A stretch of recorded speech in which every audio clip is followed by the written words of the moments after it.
Bien, entonces ya habíamos hablado todo lo que es la sangre, la importancia del hematocrito, los estados de hemoconcentración, hemodilución.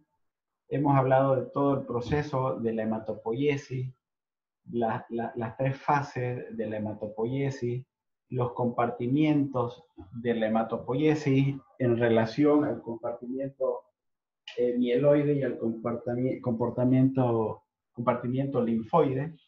Y de estos habíamos dicho que existe todo el proceso a partir de una célula que es la unidad formadora de colonia, que son las células stem cell, y estas células stem cell, que son de la serie mieloide linfoide, dan lugar a sus progenitores que tienen el sufijo UFC de cualquier línea celular, y que estas células van a dar lugar a sus precursores que tienen el sufijo blasto y que finalmente van a ser en sangre periférica células reconocibles maduras. ¿Cierto?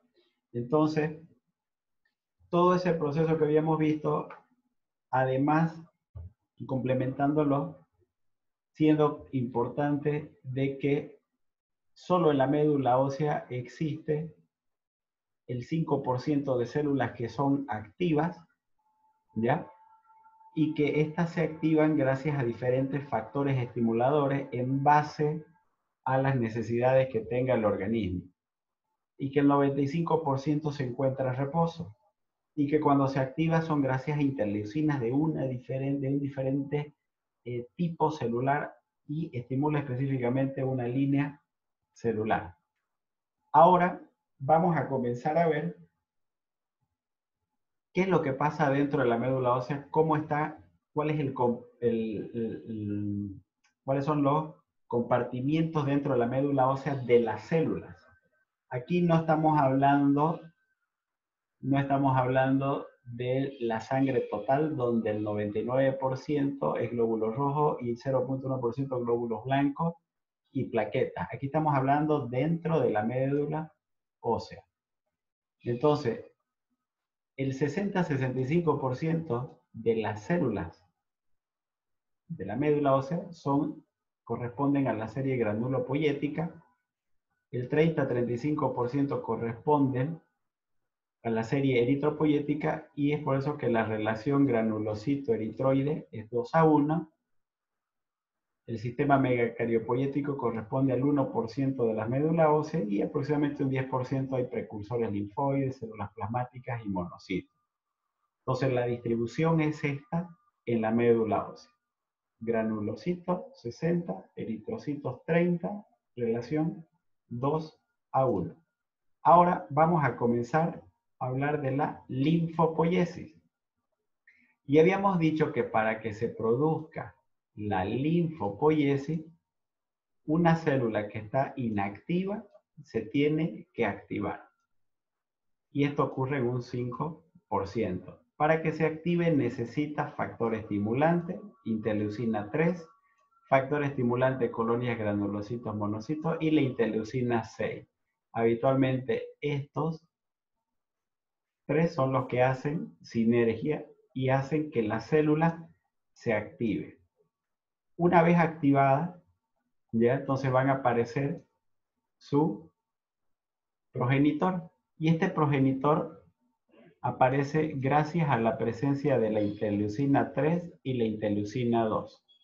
A partir de ahí, para que los precursores comiencen a aparecer, interfiere aquí la interleucina 4, para que comience a aparecer la respuesta celular a través de los linfocitos T, produciendo los linfocitos T citotóxicos, los linfocitos T helper y los linfocitos natural killer. Y por otra parte, los linfocitos B, que van a dar lugar a los plasmocitos, y los plasmocitos van a ser los encargados de la respuesta humoral a través de la producción de inmunoglobulinas. ¿Cierto? Entonces, este es el proceso de forma general de la linfopoiesis. Una célula que estaba inactiva se activa. ¿Ok? Todo este proceso de la linfopoiesis nuevamente se da a partir de una célula madre de la serie linfoide y acá sus progenitores que corresponden a los linfocitos pre-B y a los linfocitos pre-T. El pre-T termina de madurar en el timo y recién pasa al folículo linfático. En cambio, el pre-B directamente pasa al folículo linfático una vez ya alcanzó su estado de maduración. Cuando estamos en la fase de precursores, entonces se convierten en linfoblastos. El primer precursor de la serie linfocítica es el linfoblasto.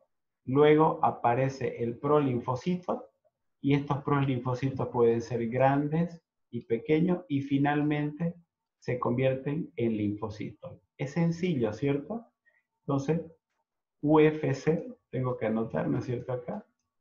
UFC de la serie linfoide, que son los pre-B y pre-T, ¿no es cierto? Después de los pre-B viene el linfoblasto, luego el prolinfocito grande y pequeño, y luego el linfocito B o el linfocito T. No olvidarse que el linfocito B en el tejido se encarga de la producción de plasmocitos y estos se encargan de la producción de inmunoglobulinas. Entonces acá un poquito más expresado, habíamos dicho que la hematopoiesis es el proceso fisiológico a través de la cual se van a producir los diferentes elementos formes y una vez alcancen su estado de maduración, estos van a ser liberados al torrente circulatorio para que lleguen hacia los tejidos y cumplan una determinada función. Entonces, acá el linfocito B, una vez madura, directamente se va hacia el tejido linfoide. En cambio, el linfocito T todavía pasa al timo, termina de madurar y recién se va hacia el tejido linfoide. Entonces, ¿qué quiero decirles con esto para que también se les quede grabado? Los linfocitos T y los linfocitos B, perdón, los linfocitos T y los linfocitos B, ¿dónde es lo que viven habitualmente? En el tejido linfoide. En todo mi tejido linfoide es donde están estacionados mis defensas. Por eso están ahí las placas de Peyer, está en el apéndice, está en el vaso, ¿ya? Y toda la red articulada que contiene dentro la linfa y que a cada paso por algún lugar, ¿ya? Tiene unas estructuras llamadas ganglios linfáticos o tejido linfático. Entonces este tejido linfático, ¿no es cierto?, es toda una red organizada en todo el organismo, ¿listo? Que a su paso tiene unas estructuras llamadas linfonodos o folículos linfáticos, que son los que están adentro, y todo esto lo que transcurre por su interior es la linfa, y esto lo que llevan son productos de desecho, toxinas, proteínas, restos celulares, que al final van a ir a ser drenados al sistema venoso y estos posteriormente eliminados. Los dos principales órganos del sistema linfático, ¿no es cierto?, son el timo, que desaparece en la infancia, y el vaso se queda como el principal o el más representativo. En todo el organismo tenemos este tejido linfático. ¿Por qué es importante conocer este tejido linfático? Porque el tejido linfático se encarga de reconocer lo que es lo propio de lo extraño de nuestro organismo. Es como una llave, ¿no es cierto?, que son de distintas formas, pero que reaccionan exactamente con mi organismo a través de receptores que tienen en su superficie. Entonces,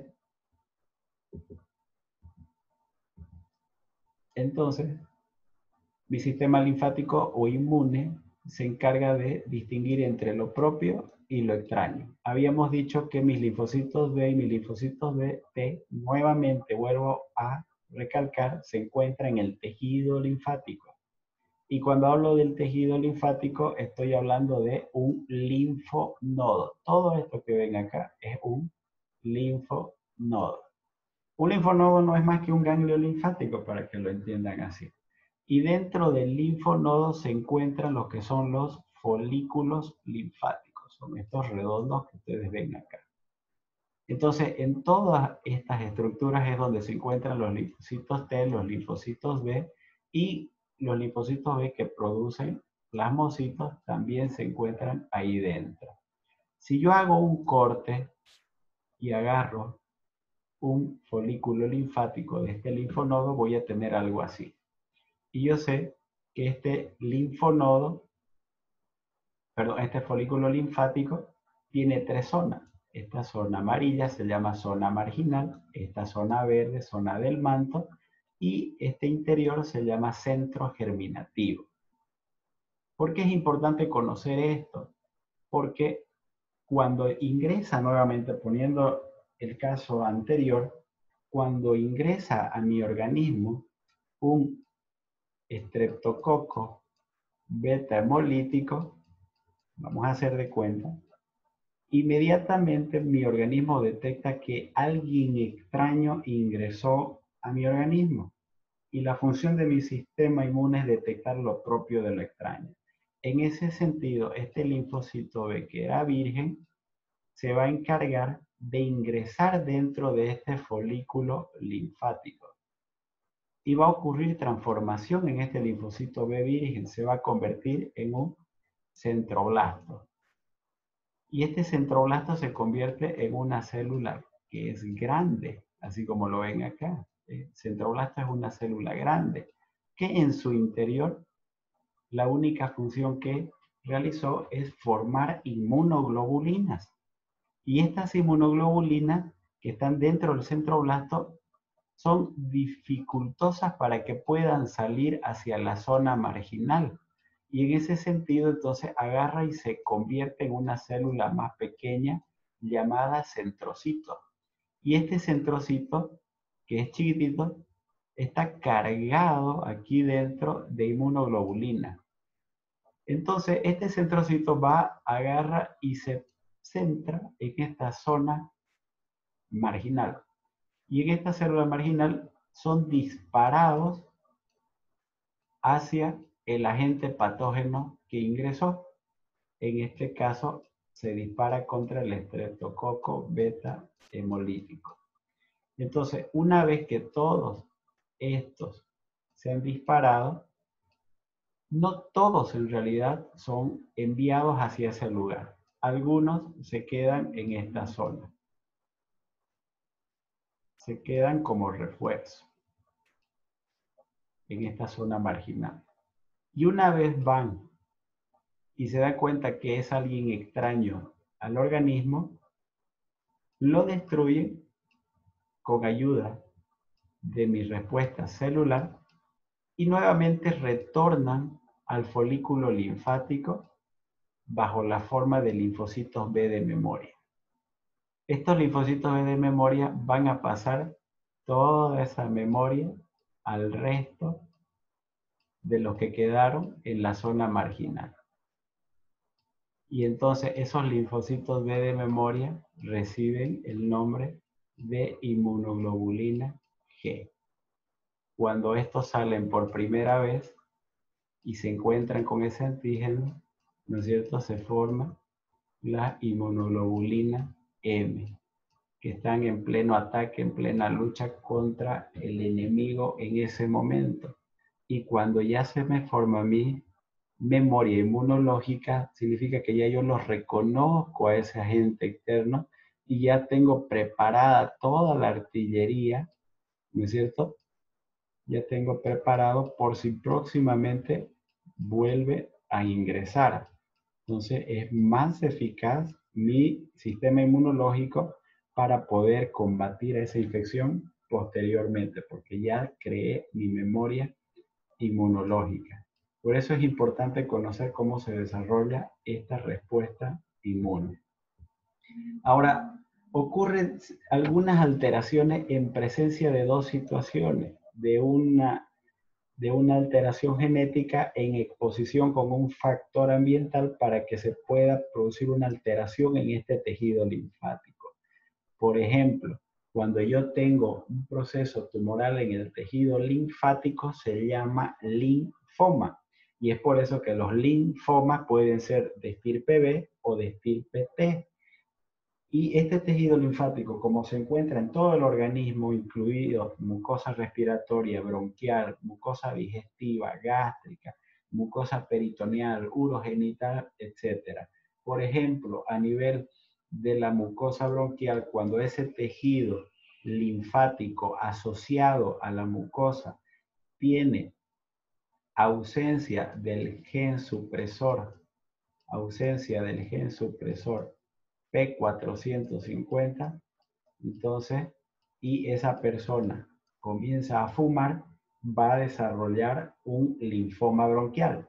Por otra parte, si yo tengo factores genéticos y tengo asociado aquí el estómago, y si yo tengo asociado el Helicobacter pylori con un factor genético, me puede producir un linfoma gástrico. Entonces, eso quiero que también entiendan. En presencia de una base genética con un factor medioambiental, el tejido linfático también se puede alterar y puede producirme lesiones tumorales que se van a manifestar con adenopatías como principal manifestación clínica, ¿ya? En todo el sistema linfático. Entonces, es importante igual conocer esto. ¿Por qué es importante conocer la respuesta inmune? Entonces, miren chicos, si yo les preguntara a ustedes cuál sería la célula con más facilidades de sufrir una degeneración neoplásica, entonces, ¿cuál sería su respuesta? La respuesta sería el linfocito B. Es la célula que sufre más degeneración neoplásica, miren el tamaño que crece. Y es por eso que cuando nosotros tenemos, por ejemplo, una faringoamigdalitis y palpamos debajo de la mandíbula o del maxilar inferior, palpamos unas bolitas, lo único que estamos palpando son aumento de tamaño de los centroblastos dentro del folículo linfático que vendrían a ser los ganglios linfáticos. ¿Listo? Entonces, por eso que el principal tipo de linfoma que hay son de los de la estirpe B también, porque estos son los que más suelen crecer. ¿Ya? Ahora vamos a entrar a las alteraciones propiamente dichas. Entonces es importante que conozcamos morfopatologías de la serie linfocítica. ¿Qué quiere decir esto? Cuando te toman una muestra de sangre y miran al microscopio, pueden observar algunas alteraciones dentro de los linfocitos y eso me puede hacer pensar algunas enfermedades por la sola presencia de estas. ¿Qué significa? Si yo observo este tipo de anomalías, granulaciones de Rayleigh, que son unas granulaciones groseras color violeta, se piensa en una enfermedad que es rarísima, la mucopolisacaridosis. Esto que es más importante que quiero que se lo grabe. La presencia de linfocitos activados, también llamados linfocitos reactivos. Linfocitos reactivos o también llamados linfocitos estimulados. Cuando se encuentran ese tipo de linfocitos, yo tengo que pensar en procesos virales, principalmente en mononucleosis infecciosa. Entonces te informan el hemograma y abajito te ponen notas. Se observan 15-20% de linfocitos reactivos o linfocitos estimulados. Entonces yo tiene que venirse a mi cabeza en primer lugar que ese paciente puede estar cursando por un proceso viral compatible con un síndrome mononucleósico. Bien, ahora en relación a las alteraciones cuantitativas de cada célula es que dijimos que íbamos a ir haciendo. Entonces, miren, cuando hablamos de la linfocitosis, estamos hablando del conteo de linfocitos mayor a 4000. Y cuando hablamos de linfopenia, estamos hablando del conteo de linfocitos menor a 1000. Entonces, se dan cuenta aquí yo no estoy hablando de porcentaje, estoy hablando de valores absolutos. Y esa es la razón por la que ustedes cuando le informen en el hemograma, puros porcentajes, ustedes tienen que convertirlos en valores absolutos para saber si están fuera de alguno de estos rangos. ¿Ok? En el caso, por ejemplo, de ahora de lo que estamos viviendo del coronavirus, habitualmente se sospecha cuando los linfocitos son menos de 1000. ¿ok? Y yo hablo de linfocitosis cuando el conteo de linfocitos es mayor a 4000. Y aquí va lo que les mencionaba. ¿Cuáles son las causas de linfocitosis? Las causas por las que se aumentan los linfocitos. Y entonces tenemos causas primarias. Y habíamos dicho que yo digo que es causa primaria cuando el problema se originó en la médula ósea. Y entonces ahí están las leucemias linfocíticas agudas, leucemias linfocíticas crónicas, tricoleucemia, ¿ya? O las leucemias de células grandes. Todo proceso que se originó dentro de la médula ósea. Y causas de linfocitosis reactiva o también llamada secundaria. Son por otro tipo de proceso que agarró y de forma secundaria se estimuló la médula ósea y se producieron grandes cantidades de linfocitos. Entonces aquí que están los síndromes mononucleósicos. Todas estas enfermedades de acá corresponden al gran grupo de enfermedades que engloban los síndromes mononucleósicos, como el Epstein-Barr, citomegalovirus, toxoplasmosis, sida, herpes, varicela, rubiola, adenovirus, hepatitis, las linfocitosis persistentes en problemas autoinmunes, cáncer, tabaco, procesos infiltrativos como sarcoidosis, y por último las linfocitosis por estrés en fallos cardiovasculares. La verdad no encontré mucho el fundamento, pero al parecer el linfocito también se estresa cuando hay un problema cardíaco. La causa exacta no la encontré, pero así está descrito en la literatura como una linfocitosis por estrés. ¿Ya? Entonces, lo más común que tienen que pensar ustedes es el síndrome mononucleósico. Esto es lo más común de las causas de linfocitosis. Y si están demasiado elevados los linfocitos en relación a la cantidad total de glóbulos blancos, por ejemplo, tengo glóbulos blancos de 70.000 y de estos 70.000, mis linfocitos me sale, por decir, 90%, entonces 7 por 9, 63, significa que 63.000 corresponden a linfocitos, ¿cierto? Y entonces yo digo que linfocitosis es cuando es mayor a 4.000 y acá tengo, miren, 63.000. Entonces cuando son demasiado elevados yo tengo que pensar en una causa primaria y de estas son las leucemias, las número 1. Y causas de linfopenia, por otra parte, pueden ser adquiridas de causa congénita, ¿ya? O adquiridas en realidad por otros procesos. Y dentro de las adquiridas por otros procesos, aquí están las anemias aplásicas, las iatrogénicas, enfermedades sistémicas o nutricionales. Entonces, miren acá, las enfermedades infecciosas de causa viral, el SIDA es una de ellas y quizá la más importante. El SIDA produce aplasia medular, significa que no solamente te va a disminuir tus linfocitos, sino que también disminuye tus glóbulos blancos en general, tus glóbulos rojos y tus plaquetas. Eso es aplasia medular o anemia plástica, es lo mismo. Causas bacterianas, la fiebre tifoidea, la tuberculosis o rara vez los procesos sépticos. Causas iatrogénicas, el uso de inmunosupresores, los corticoides. Habitualmente los corticoides son los potentes, los más poderosos antiinflamatorios. Y lo que te hace, ¿no es cierto?, ¿por qué está siendo tan útil utilizar corticoides en el tema del coronavirus? Y es un arma de doble filo en realidad. Arma de doble filo en el sentido de que si vienes consumiendo corticoides, ya tienes más facilidad para que exista sobreinfección por bacterias, porque no tienes quien te defienda porque suprimiste tu respuesta inmunológica, tus defensas disminuyeron. Pero por el contrario, si en el curso de un paciente con coronavirus y ocasionó una neumonía, ¿ya? Moderada, para evitar que se haga grave, tienes que disminuir más la respuesta inflamatoria. Tienes que disminuir la respuesta inflamatoria. Y disminuir la respuesta inflamatoria disminuyendo la condensación en el parénquima pulmonar y en los vasos sanguíneos pulmonares, etc. Entonces son dos situaciones bien diferentes.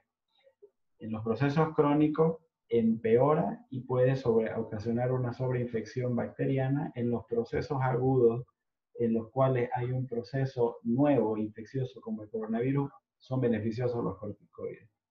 Por otra parte, después de la administración de quimioterapia, lo mismo, radiaciones, cirugías mayores. En las enfermedades autoinmunes como en la artritis, el lupus eritematoso sistémico, en la artritis reumatoidea, hay un síndrome que se llama de Felty, no sé si han escuchado. El síndrome de Felty es la asociación de tres cosas. Por una parte, son citopenias periféricas, y dentro de esas citopenias periféricas ahí están la linfopenia, la asociación con artritis reumatoidea y esplenomegalia. Ese es el síndrome de Felty. Por eso es importante que si yo no encontré la causa de su linfopenia en estos pacientes y tiene problemas articulares y hay esplenomegalia, ¿no es cierto? Entonces hay que sospechar en este síndrome de Felty. Es parte de la artritis reumatoidea. O causas nutricionales, el déficit de zinc. Entonces ahí se dan cuenta por qué es importante fortalecer el sistema inmunológico dando sulfato de zinc. Me va a mejorar mis linfocitos. ¿Ok? Y no se olviden, cuando hablamos de linfocitos, estamos hablando de que si bajan tus linfocitos, estás disminuyendo tu respuesta celular y estás disminuyendo tu respuesta humoral. Con el zinc lo que hace es favorecer tus defensas y hacerlos más fuertes. No es lo mismo que tengas, ¿no es cierto?, una policía donde todos son bajitos, bien gorditos, añosos y que no hacen ejercicio. Que, por lo contrario, midan 2 metros, son atléticos, van al gimnasio y se alimentan súper bien. ¿Ya? Entonces, esa es la razón principal. Entonces, esas son las causas tanto de linfocitosis como de linfopenia, chicos. ¿Listo? Entonces vamos aquí a ver algunos casos clínicos, espero que lo puedan entender y para eso yo necesito su participación también, ¿ya? El primero les voy a comentar yo y al segundo y tercero ustedes me van a ir diciendo, miren, este es un caso del hospital, una mujer de 16 años sin antecedentes personales de interés que acude a consulta por edema palpebral, ¿ya? Edema palpebral bilateral, una semana de evolución. Y en la exploración física destaca la presencia de adenopatías cervicales múltiples, así como de petequias en el paladar blando con amígdalas normales. Y en el hemograma vemos que hay leucocitos, 12.870, y miren, me informan en porcentaje, 19% neutrófilo, 77% linfocitos. Vamos, violentamente, ¿cuánto es el valor absoluto de linfocitos? ¿Quién me responde? Vamos, chicos. 25-40%, doctor. ¿Cuánto es el 77% de los linfocitos de estos 12.870?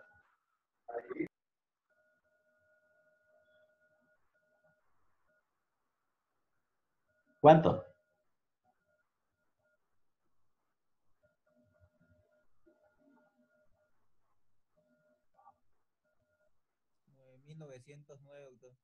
Entonces tendrán 990. ¿Cuánto? 9.909. ¿Cuánto? 9.909. Eso, muy bien, 9.909. Entonces, ¿a partir de cuánto se habla de linfocitosis?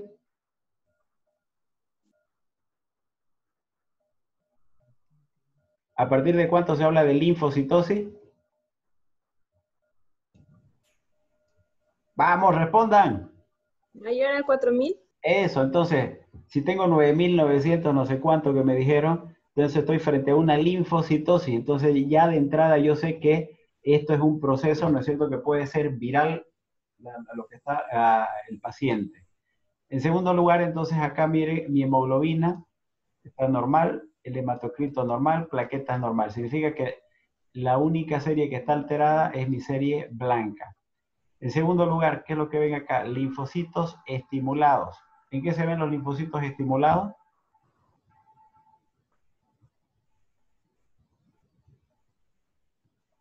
Mononucleóticos. Virales, Síndromes mononucleósicos, muy bien.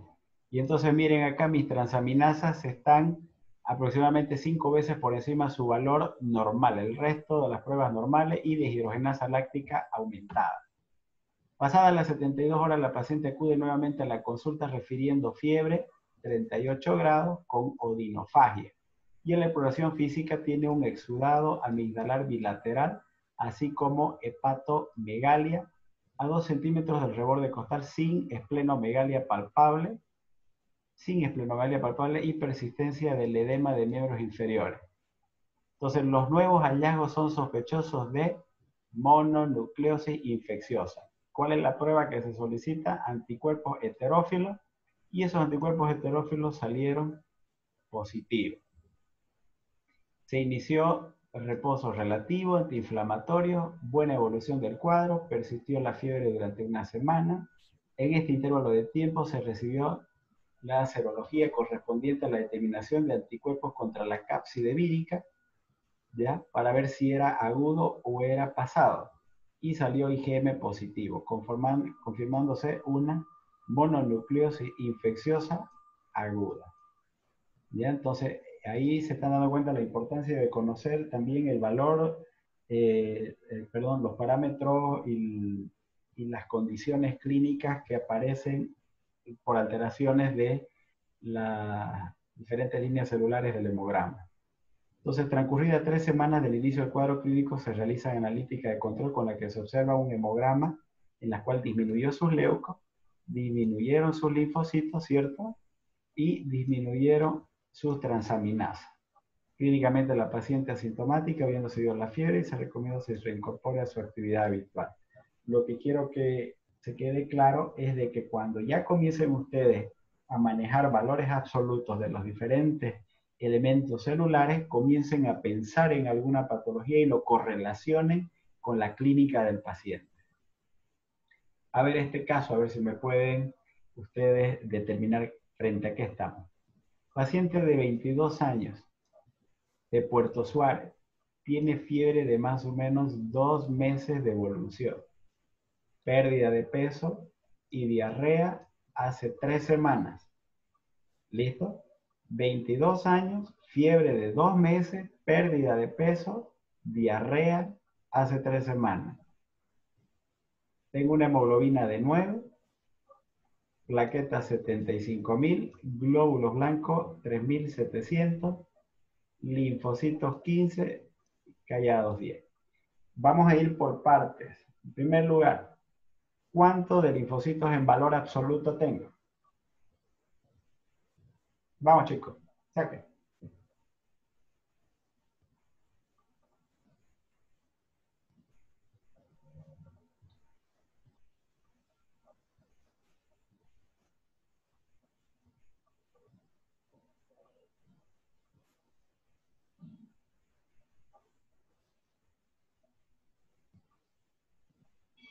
¿Ya? ¿Cuántos de linfocitos en valor absoluto hay? Entonces, nuevamente parece que están teniendo dificultades. Si mis glóbulos blancos son 3.700, 555, doctor. ¿ya? Estos corresponden al 100%. 555. Entonces yo quiero saber de mis linfocitos, que es 15%, cuántos de esos glóbulos blancos son, ¿cierto? Lo que tienen que hacer es multiplicar 15 por 3.700 y lo divide entre 100 y les va a dar cuántos tienen en valor absoluto. ¿Cuántos les salió? 555. 555. 555. Bien, entonces, ¿frente a qué estamos? Linfopenia. Frente a una linfopenia, ¿cierto? Perfecto. Ahora miren, vamos a desarrollar un poquito más. Aquí yo tengo anemia, tengo plaquetopenia y tengo leucopenia. Cuando yo tengo las 3 líneas celulares disminuidas, eso se llama pancitopenia. ¿Ok? 3 líneas celulares disminuidas, pancitopenia. Si son 2 líneas celulares, Eso se llama bicitopenia.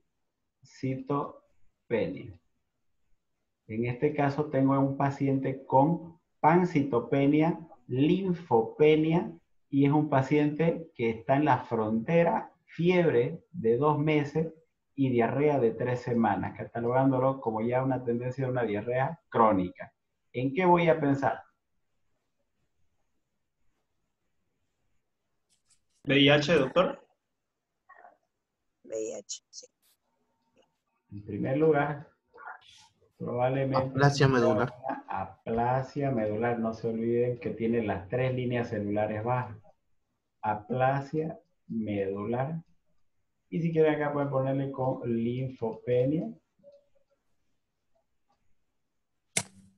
secundaria a VIH. Muy bien. Entonces, se está dando cuenta la utilidad de poder encontrar los valores absolutos y de correlacionar la clínica con el laboratorio. Eso es lo más importante que tienen que grabarse, por favor. Valores absolutos, chicos. Caso clínico 3, paciente 14 años de edad, viene de la urbanización Cotoca, 4 días de evolución, viene por fiebre, artralgia, mialgia y cefalea intensa. Hasta aquí está fácil, ¿no? Con toda esta clínica, no solamente digo que es un proceso agudo, sino que al parecer puede ser un proceso viral. ¿Estamos? El examen físico hay petequias en miembros inferiores y un eritema generalizado. Buena presión, buena frecuencia cardíaca, buen hematocrito, buena hemoglobina, glóbulos blancos miden 8000 y de estos 55% son linfocitos. Plaquetas 35.000. Primera pregunta, cuantifiquen los linfocitos. ¿Cuántos linfocitos hay? Vamos, vamos, que se nos acaba el tiempo.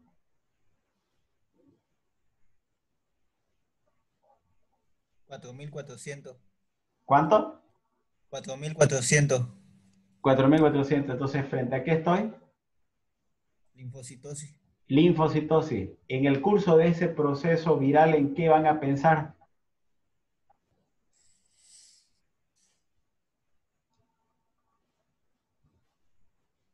¿En el curso de qué van a pensar? Dengue. Dengue, ¿no? Dengue. Sí. Es la variante, plaquetopenia.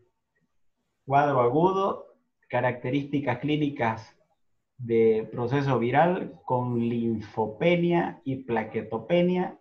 Lo más probable es que sea un dengue. ¿Qué le van a solicitar? Serología para dengue. Muy bien.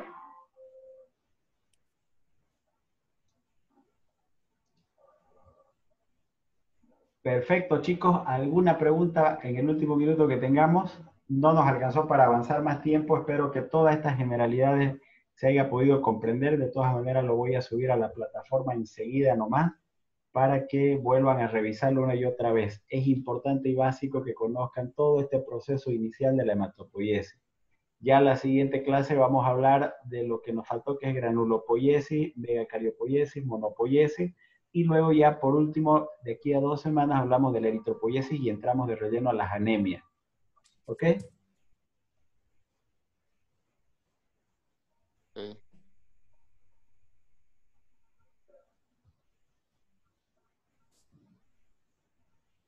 ¿Preguntas? Dios los bendiga, chicos.